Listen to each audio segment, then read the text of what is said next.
So what's your focus right now in terms of the interviews that you are doing besides the future of the economy and the digital portions? Yeah, well, on the weekends I do my radio show on Money FM from 9 to 12 every Saturday and Sunday, called Weekend Mornings. So on there, we're talking to a lot of different executives. For example, this past weekend, I had the group CEO for PSA International talking about the future of supply chains, right, which have been greatly disrupted. We talked to Louis Ng, who is a member of parliament here in Singapore, Right. talking about he's pushing for a review of wet markets across Okay. Singapore. And he wants to ban the sale and slaughter of live animals in those markets. Currently, there are some small animals like turtles and different things like that that are for sale and for slaughter in the wet markets. He wants to get that banned.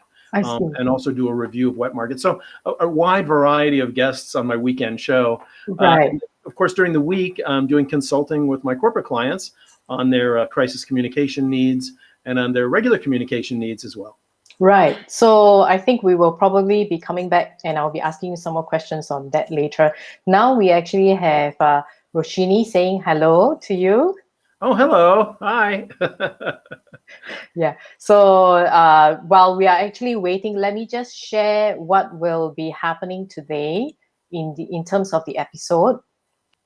So at 1:50, which is currently right now, in 3 minutes into it, we'll be just actually having a chat and then getting ready for your episode's premiere. I think a lot of them will be quite interesting to hear your tips and the steps of what to be done. But I think because the episode was recorded about a month ago, so I think things must have changed quite a little bit. So that's where we'll be actually having the live Q&A where we'll chat on what's happening right now, any changes since the last time. So for those who just joined us, today's episode is, let me just bring this up.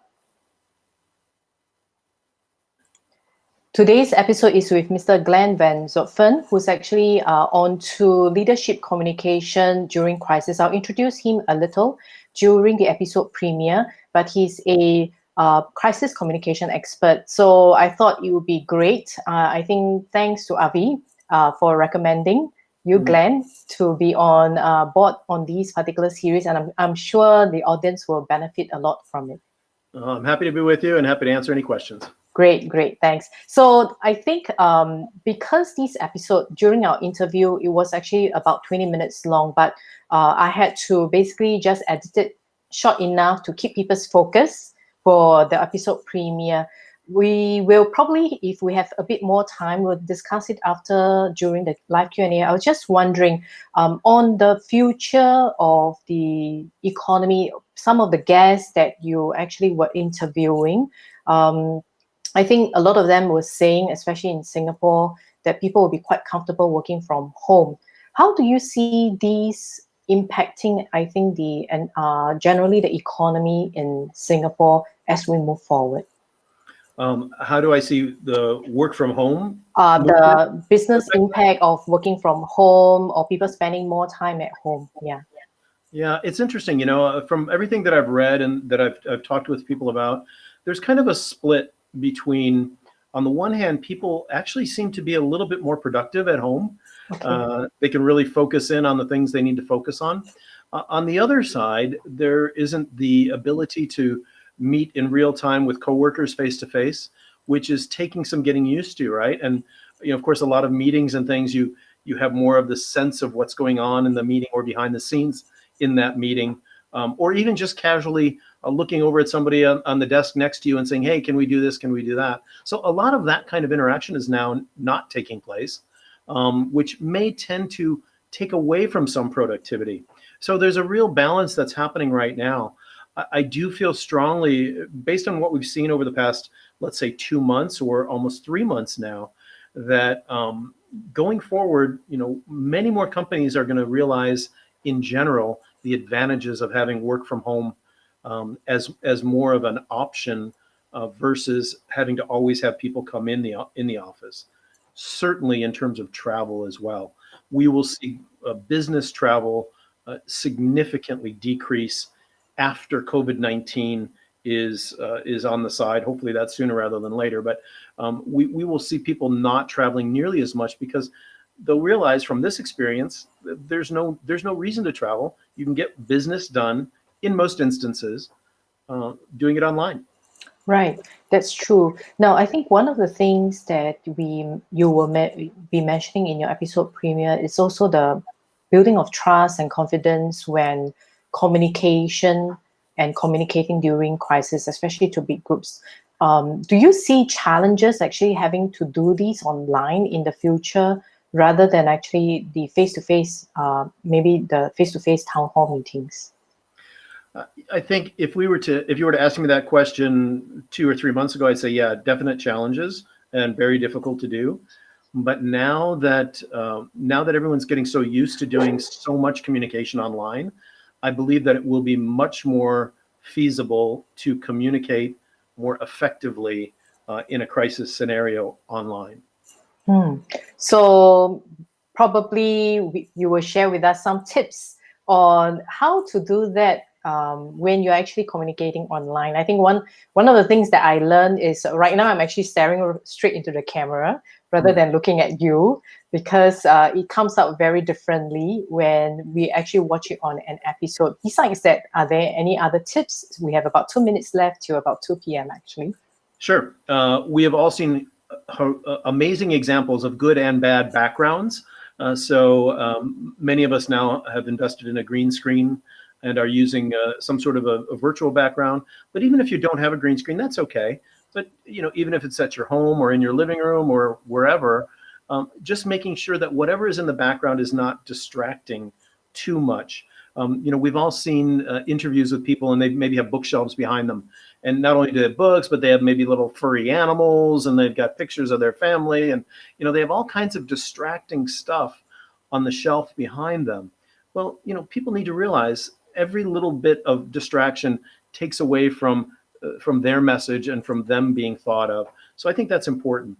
Lighting is another thing. We see some lighting is really good, some lighting is bad. Right now, I've got 2 lights on me. I've got windows off to my right side, your left side, and I have 2 small lights, one from IKEA on the left, and then one small LCD light that I purchased that's clipped on top of my computer. So my lighting might not be perfect, but it certainly is better than if I had no lighting at all. And so our physical look, our physical presence is important, and also how we sound. Sometimes we can get away with using the mic that's built into the computer. I have an external mic, and more people are realizing to get really good, nice, rich sound that everyone can hear, we need an external mic as well. And they can be purchased anywhere from $50 to $100 for a plug-in USB decent mic. I see. Now we are almost 1 minute to the episode premiere. Thank you, Glenn. So I'm going to just hide you for a little while and bring up the screen to and do I just want the to thank episode. Rashni for being on, and I see her question about real estate. Yes, So we can talk a little bit about that later. yes, we will Thanks, definitely Raj. talk about that. Thanks. So I'm just going to hide Glenn for a little while, bring up the screen.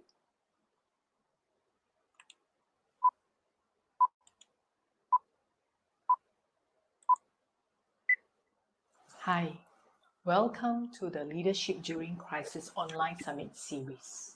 Thank you for taking your time to watch this episode. Remember to subscribe at our YouTube channel. We will be releasing the episodes 3 times a week on Mondays, Wednesday, Friday at 2 p.m.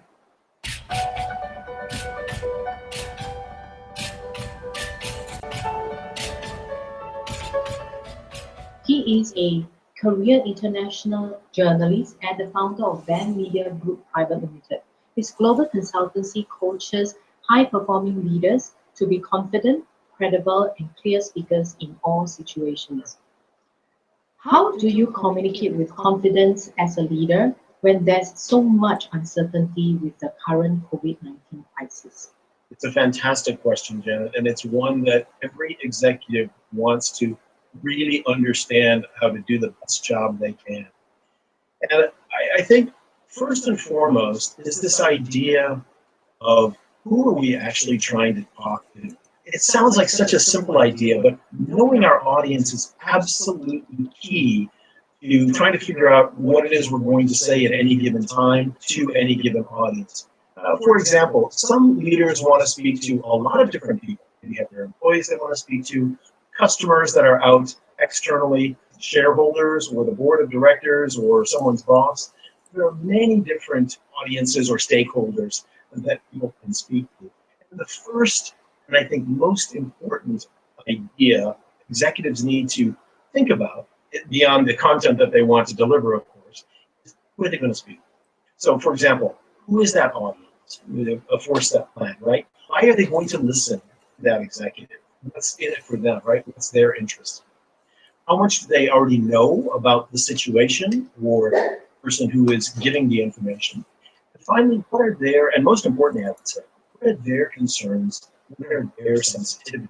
So if the executive who is trying to communicate can first think of those 4 points in advance of saying anything to anybody, that is the primary way to think about the audience. And let me just add, we're not just talking about spoken communication, we're talking about written communication as well. Many of the clients that I coach desperately want to have a session for themselves and for their staff on how to write accurately, because that is a skill that, as you may appreciate, has been sort of slipping by the wayside in recent years, and it has become increasingly important that people are able to communicate clearly in the written format as well as in the spoken format. Right. So from the confidence part of it, do you advocate practicing the 4 points over and over again, or speak directly from your heart? How do you recommend someone boost their confidence in this area? Of course, we all need to be authentic in the way that we communicate. That is, of course, the most important thing. You can't say things in a way that is not genuine to who you are as an individual speaker. First and foremost, think about a game plan, if you will, for your communication. And the first step is to figure out what the messages are that you think you want to communicate with your audiences. Second step is, who is that audience and what specifically do they want to know? Third is further refinement of those messages to make sure they fit the audience. And then finally, some amount of practice, right? Many executives say, I don't want to practice too much because then it sounds rehearsed. And I understand that feeling, but I will also say too that if they don't practice enough, and I would say probably practice a little bit more than they think they should, when it comes time to actually give the town hall meeting or talk to the media or do a Q&A at an industry conference or talk externally to other stakeholders, by the time they get to that, they need to be absolutely confident and comfortable, that body of knowledge, that body of information that they're going to give. We always want the speaker to be confident, we want them to be concise, we want them to be credible. And all of these things that I've just mentioned all come together to make sure that those 3 things happen. It doesn't happen immediately for most people. Most people need a little bit of time and practice.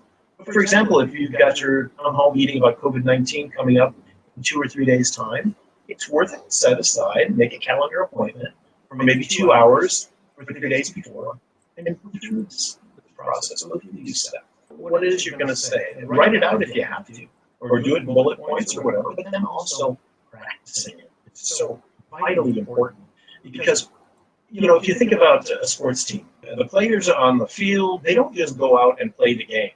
No, they practice in advance of that game for long and hard, days, weeks, months on end, perhaps, before they get to the big game. Why is it any different with communication? That's true. Well said. So, Glenn, the other thing is, besides looking at who are the audiences and practicing, are there any other aspects or perspectives that a leader should consider before communicating, especially in such times? The most important thing, I believe, is always empathy. Right? Thinking about who is going to be impacted by the things you have to say. And I'm talking about this very much in the perspective of crisis, right? Our COVID-19 crisis, for example. Now, this is a crisis that we're currently in that for many organizations, for many people, for most people, we had nothing to do with it, right? This was a crisis that was thrust upon them. But they are also dealing with, let's say, clients, or they're dealing with staff members who are adversely affected by it. So if there are messages, if there are topics that need to be discussed by an executive with those other people, first and hopefully most genuine response should be empathy by that executive for the people they're talking to. Again, care and consideration is a huge thing. For instance, the other night, Prime Minister Lee here in Singapore talked about COVID-19. He did a 10-minute interview. It was just after the latest round of new budget had been announced. So now there's a total of about 55 billion Singapore dollars that is going to be going into helping people recover and get through this whole pandemic. And one of the first things he said, and throughout his talk, was this is going to be hard for a lot of us. Already people are suffering. People have lost their jobs or had to close their restaurants or their shops. This is not going to be easy for any of us. And in his words, the government realizes this. The government knows that it's going to be tough for a lot of people for many months, maybe even over a year. So he was taking that moment to show some amount of empathy, that care, that consideration. Then he followed that on, obviously, by reiterating the type of governmental assistance that's going to be available for individuals, for workers, and for companies. That's what I mean by care and consideration. So now, in a short speech, at times, right, especially when you're the top CEO, you're at the top level, you don't really go all the way down on every single day to speak to all the employees. How do you build that credibility and trust in that 10 or 15-minute speech that you're actually delivering to your staff or your stakeholders? Well, of course, the best case scenario is that you already have some amount of trust already. I don't think any leader can go into a speech with zero trust from that audience and 15 minutes later walk out and everybody's trusting that person. So this is certainly a topic that needs to be addressed and thought about and groomed over months and maybe years, right, between senior executive and his or her employees. I think that's first and foremost. It is a building process. So if somebody doesn't feel like they have that trust with their staff now or their stakeholders more broadly, this is a great time to start, right? This is a very serious moment for many people. And if the executive doesn't feel like they have a lot of fans in their audiences, whichever those audiences are, this is a great time for them to try to build that fan base. And how do they do that, right? First thing, straight talk. Okay? There is nothing more powerful than, especially in a crisis time, a leader saying, look, this is the situation right now. And some of it's good, and some of it's not good at all. Be able to really give the honest appraisal. Tell everybody, this is real, this is important. There are going to be some tough days ahead of us, for sure. But if we do X number of steps, we can definitely get through this. So when you think of all of those different scenarios, those different leaders, and we've all seen the videos, we've all seen the tweets and the interviews with them all. We all have a feeling inside of who we would trust more if this were to happen again. So 5 years from now, or 3 years from now, if there's another outbreak, let's hope there isn't, but if there would be, who are you going to run to first for information or for a plan on how to deal with it?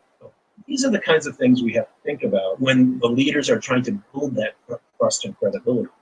Another thing I just want to mention too, whether it's a crisis or even regular time, it's okay for a leader, if they don't know the answer to the question, say, I don't know. But we have leaders that always have to know everything. And to be sure, they should know most everything. But every now and then, especially in an evolving situation like a crisis, we don't always know the answer to every question. And you know what? In a strange sort of way, it builds trust. It builds credibility. If every once in a while, the leader says, you know what, I'm not really sure what the answer is to that yet. But we're going to find out. We're going to figure it out. So I think you also basically touch on how a leader should be communicating to build trust in the longer term, being clear, being transparent, being authentic, and saying that I don't know. Now, how do you then advocate a leader in passing down the message? Because it's not enough for that 10 to 15 minutes speech. And one of the last questions I wanted to ask you was, during this crisis and even post-crisis, because so many businesses are impacted, so they will definitely have to come up with a communications plan such that they are able to work this through together with their team members? What would your suggestions and strategies be? It's a very complex question, as you can appreciate, because it's very dependent on individual company, what business they're in, what kind of employees they have. You know, if you are in the hospitality industry and you own a hotel, it's a different story than if you are a small accounting firm, and it might be a different story again if you own a restaurant or if you're in the government somewhere, right? So there are different considerations. First thing is, there has to be some strategy behind it, right? Senior management team needs to sit down and talk about where they're at that particular moment and where they think they're going to be having to go in the future. What are the likely scenarios? And there are all kinds of risk strategy firms out in the world that can advise. And there are lots of PR and comms people that can do that as well. So coming up with not only the current plan, what am I going to tell the staff today, or what am I going to tell customers today? And then maybe a midterm plan, what's it going to look like next week as things are evolving, or next month? And then the long-term plan, okay, how do we come back from this after it's all over, after everybody is hopefully healthy again, and the crisis has passed? What is our next step be after that? Thank you so much, Glenn.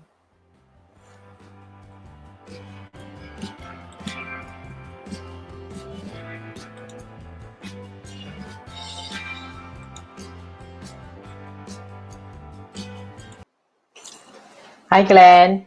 Yeah, so it's been a month since we have had that interview. So I think quite a bit of things would have changed. So before we probably get into that, I'll just bring up Roshini's comment about the real estate in Singapore is in crisis, at least for the hospital space. What are your views on this? Yeah, it's a big problem. Especially we looked at the past year in Singapore and all the new Class A office space that was built in CBD and elsewhere. You have new areas like Paya Lebar Quarter and places out near Jurong and places up in the north near Yishun. There's a lot of capacity now, not to mention the co-working spaces everywhere that have sprung up. And so, even before COVID-19, the co-working spaces were starting to compete against the traditional office spaces, right? I know several big companies in Suntec that have moved out of their Suntec offices into co-working space in Suntec, for example. So, it is a huge challenge and question what is going to happen with that market as COVID now further takes away from what I think will be in many bosses' minds the need to have brick and mortar space for everybody in their office. They're going to realize, maybe we can do with 20% less office space because at any given time, 20% of our people will be working remotely. So it's a tough question. I'm not a real estate expert, so I don't know all the ins and outs. I just know what I kind of read and talk with people about. But that is going to be a real challenge. Now, if in terms of a crisis, if I was a Capital Land or if I was a Far East organization, right now is the time, if they haven't already been doing it, is okay, how do you address this? How do you creatively come up with a crisis strategy, a crisis plan to talk directly to your leaseholders and figure out creative ways to keep them engaged in this in the game, if I can put it that way. Perhaps if they have more than one property around town, which many of them do, maybe they can offer smaller office spaces for the same client in multiple areas. So basically, they're coming up with their own kind of co-working space idea, but maybe spreading out their workers across Singapore rather than lumping them all in one building in Robinson Road or wherever. So, these major office players need to be coming up with their communication strategy, and of course, it comes along hand in hand with marketing and all of the other business model type discussions they would have to figure out how to address the real estate problem in Singapore, because it's going to be a huge problem, I believe, for many companies in Singapore. Yeah, it's interesting that you say that, because I think before COVID, right, everybody was trying to consolidate so that you can cost cut in terms of the rental space. So we have Sarawati, who actually said thank Sarawati. you for the session. It's very informative. Thank you. And while we are, Roshini has another comment, but I would like to actually just ask you this particular question. I think when I interviewed you, the questions were based on crisis that just hit. So now we have a couple months into it. When you are actually coaching the C-suite executives, do you see any difference in terms of the questions that come to you and the challenges that they face, and what would your advice be for them? Well, more of what I'm seeing is, the ones who are enlightened, who have already dealt with it, whatever their business or whatever their industry is, they've faced those challenges head on. They've communicated clearly. They've, as I mentioned in the video, they've gone through their 4 steps of thinking about the audience. Why is the audience going to listen to them? What do they have to say? What are the pain points of the audience, for example? And those audiences, of course, would be an internal audience when you think about your workers, your co-workers, their staff, and also your other stakeholders internally, the board of directors or other people involved in the business, suppliers perhaps. And then you've got the external audiences, obviously, the external customers or potential customers, clients, that sort of thing. So the ones who are on top of their game have already had some success in communicating the status of the company in the industry already. Now, the second phase of this goes deeper, and that is, okay, so now what? Now that we might be in this for another 9 months or year, now what are the next steps you're going to take to keep people internally and externally engaged? And one of the real challenges we're seeing internally now is employee mental health. And this is a big, big issue that is going to become even larger. We've seen in Singapore, we've seen overseas as well, incidents now starting to pop up where, let's be honest, people are starting to get a little bit crazy, stir crazy. They don't want to wear their masks. They don't want to, they're getting in shouting matches with people. The stress that everyone is feeling is real. And this goes right into the stress that people do feel from working and being relatively isolated at home if they're working from home. All of a sudden, maybe it's not just them concentrating on their desk. Now they've got to juggle kids and they've got to juggle their spouse, and they don't have a home work area that's really just their own, right? So these sort of mental health and psychological issues, I think, are the next thing that employers especially have to start really, really strongly and positively communicating about. Right.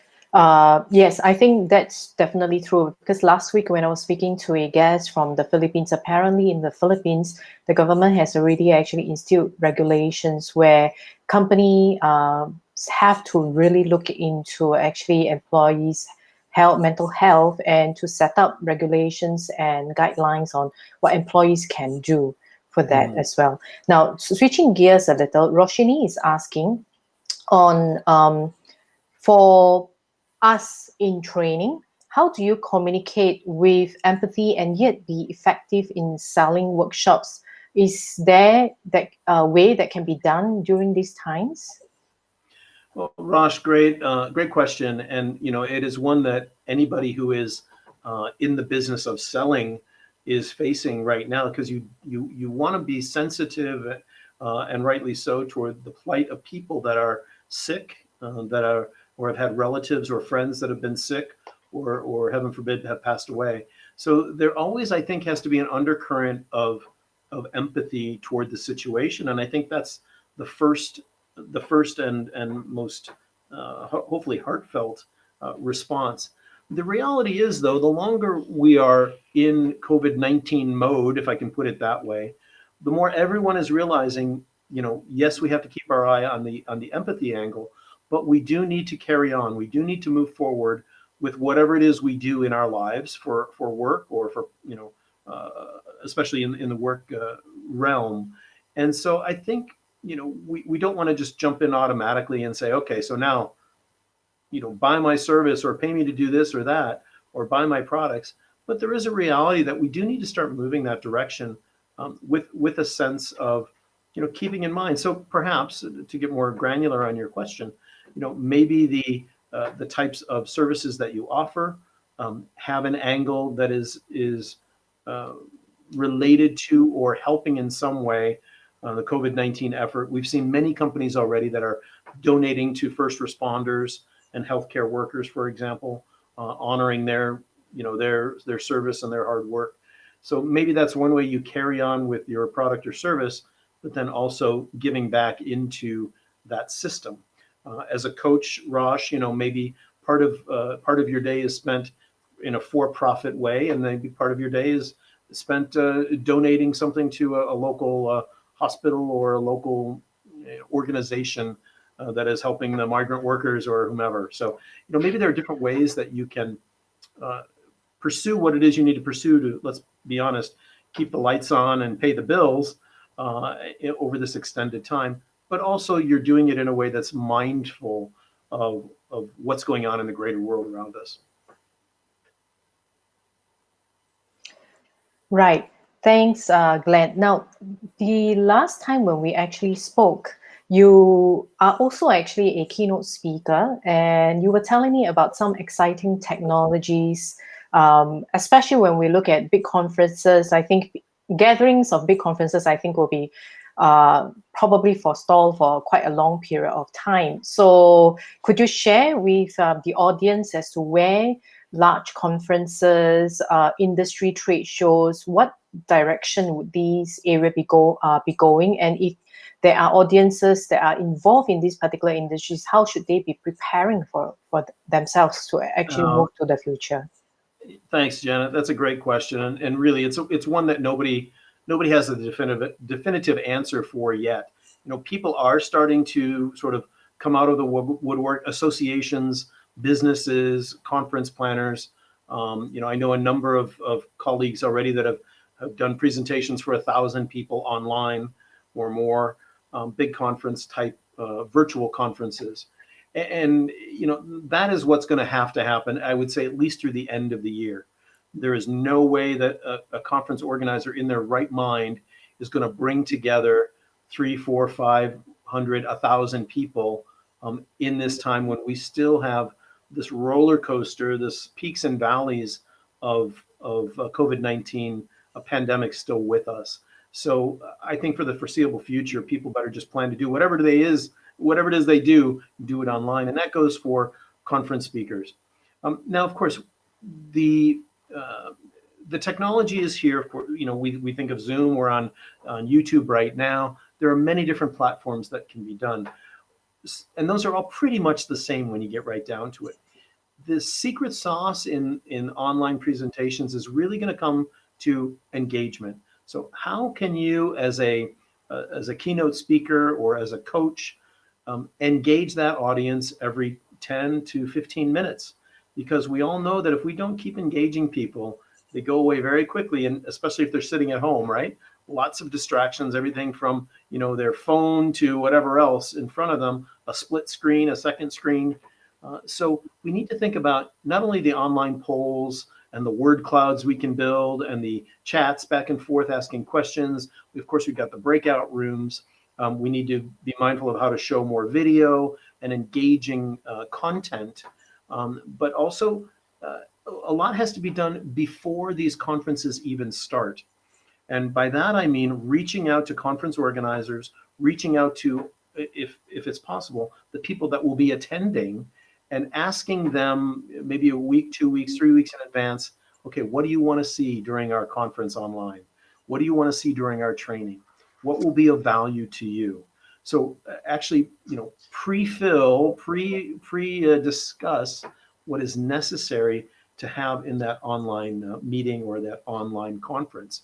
That's one way you can guarantee that people will stay with you. If they have helped you co-create what's the content of that, then they will definitely be more interested in it.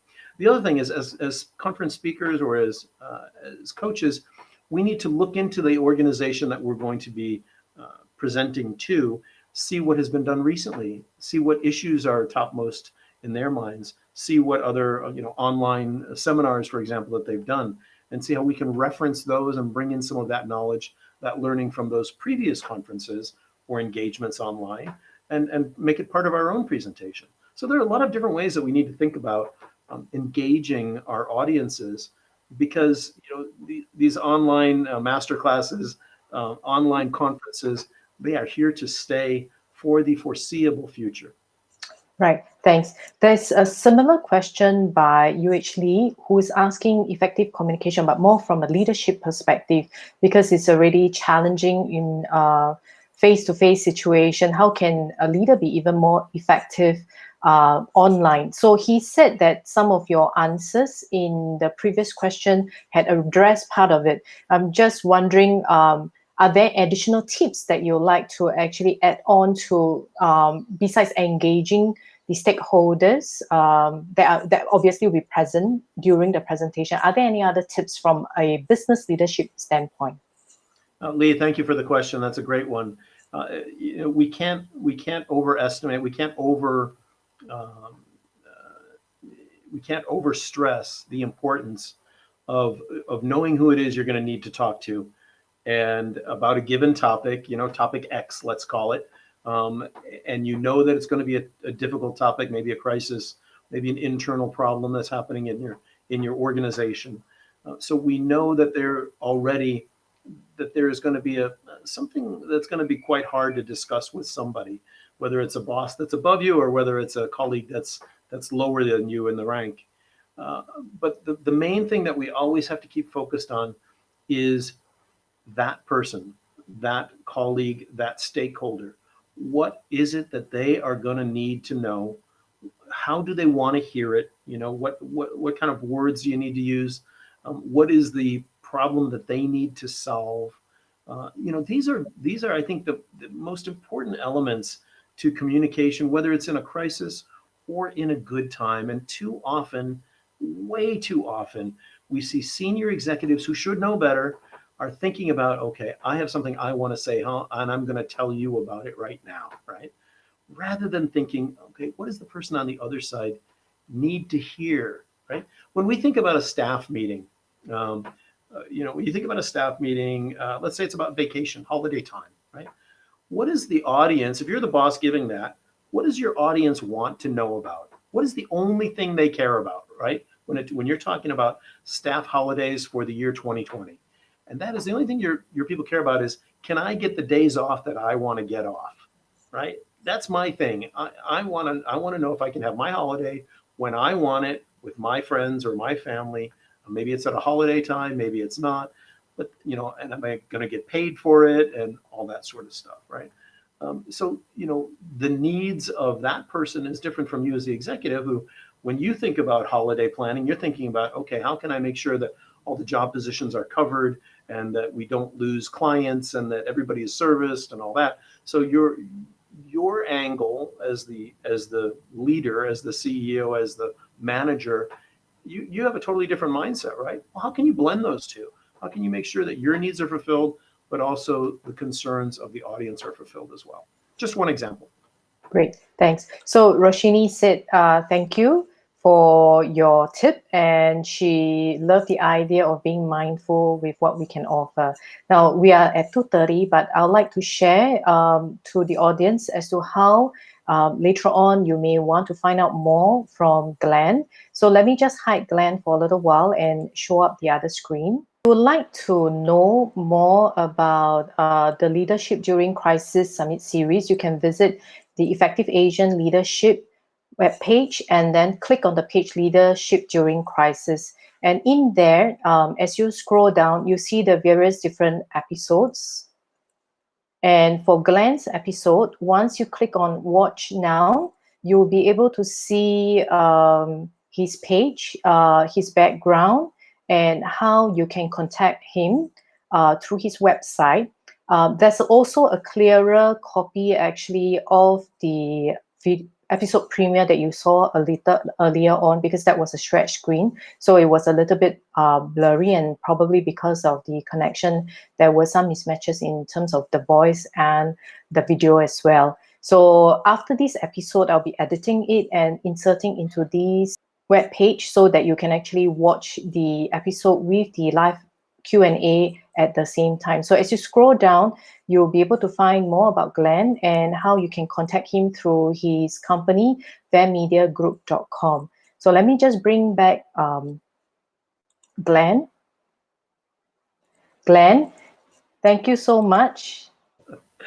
Oh, you're welcome. Thank you, Janet. Thanks to everyone for tuning in. I saw Philip Mary also had a question about personal sharing, and I can talk with Philip about that offline. Happy to do. If you have time, and because there's no time limit, I can put up this question. Yep. Okay. We have Philip asking, hi Glenn, in a webinar, engage right from the start by sharing something about yourself. What personal things do you share about yourself most times?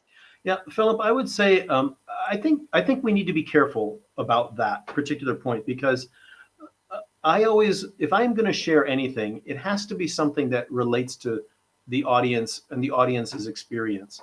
I think oftentimes keynote speakers or coaches make their presentation far too much about themselves.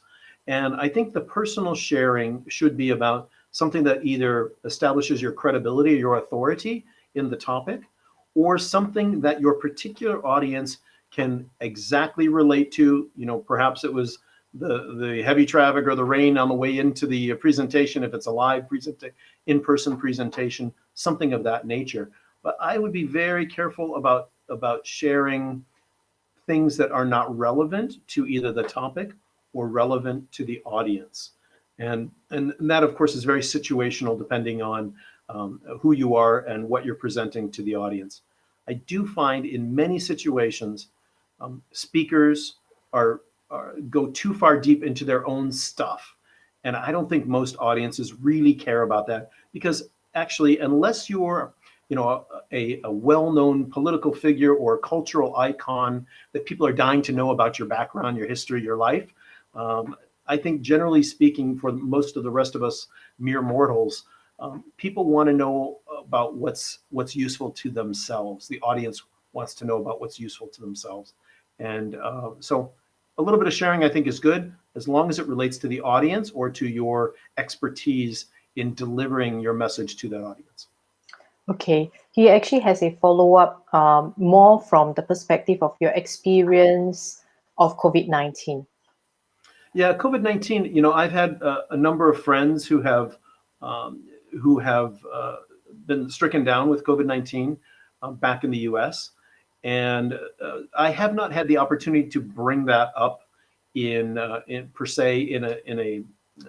situation where I've had to talk with people online during seminars and things. And I'm not sure how I would, other than to say that, everyone, if you're talking about business communication, if you're talking about stress in the online workplace, the work from home workplace, everyone is feeling it, because everybody has some sort of connection, either first degree or second degree, to what's going on with this virus and how it's been impacting us.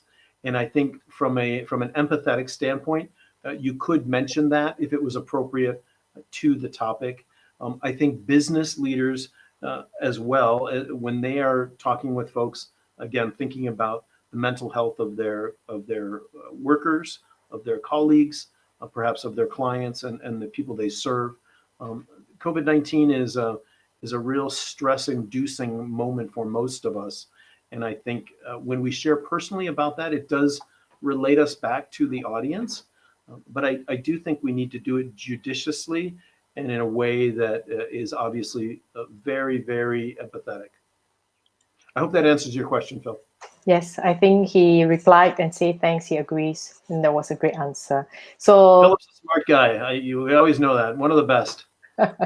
So now this is actually the website, Effective Asian Leadership / Leadership During Crisis. This is where you can actually find out more about Glenn, as well as what he does. And if you need to contact him, his contact is in there as well. So thank you so much, Glenn, for your time. It's 7 minutes past 2:30. So welcome to any of my chats next time. And I think, one more person asked a question, actually. Would you Sure. be willing to entertain? Yes. Yeah, no problem. Okay, great.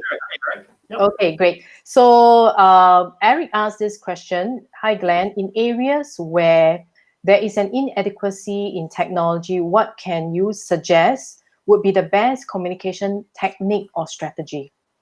Yeah, it's challenging. By inadequacy, I'm guessing you mean either bandwidth is limited or people don't have access to internet at all, and so maybe they're maybe out in rural areas or in developing countries, that sort of thing. We are blessed, of course, here in Singapore. We have probably some of the best bandwidth in the world when it comes to being able to do video conferencing and sharing.